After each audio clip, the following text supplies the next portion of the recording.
इस ज़मीन पर बहुत सारे पुरअसरार मकामात मौजूद हैं। ऐसा ही एक पुरअसरार मकाम वादी जिन भी है जो सऊदी अरब में वाक़या है। कहा जाता है इस वादी में जिन आबाद हैं, इसलिए कोई भी इस मकाम पर ज़्यादा देर ठहरना नहीं चाहता। ताहम आज तक इस बात की तस्दीक नहीं हो सकी और आज तक ये राज ही है।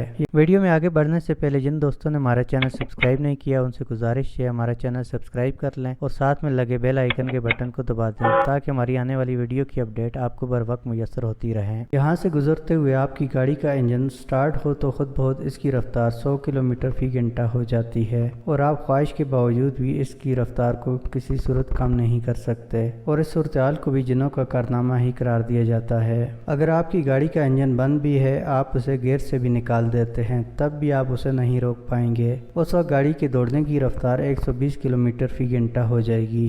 अक्सर अफराद इस सूरत की वजाहत कुछ इस अंदाज में देने की कोशिश करते हैं कि सड़क ढलवान की जानिब है, इसलिए गाड़ियां खुद बहुत चलना शुरू कर देती हैं। लेकिन यहाँ मौजूद चढ़ाई ने लोगों के इस नज़रिए को भी गलत साबित कर दिया है। चढ़ाई पर भी इसकी रफ्तार किसी सूरत कम नहीं होती बल्कि मज़ीद बढ़ जाती है, बल्कि यहाँ पानी भी ऊपर की जानिब ही बहता है। अगरचे सयाह इस वादी की सैर को ज़रूर जाना चाहते हैं, लेकिन वो भी गुरूबी आफ्ताब के बाद यहाँ ठहरना नहीं चाहते और पहले ही लौट आते हैं, क्योंकि इसके बाद यहाँ अजीब व गरीब आवाज़ें सुनाई देती हैं। यहाँ तक कि कोई भी दूसरा शख्स इस मकाम पर मौजूद नहीं होता।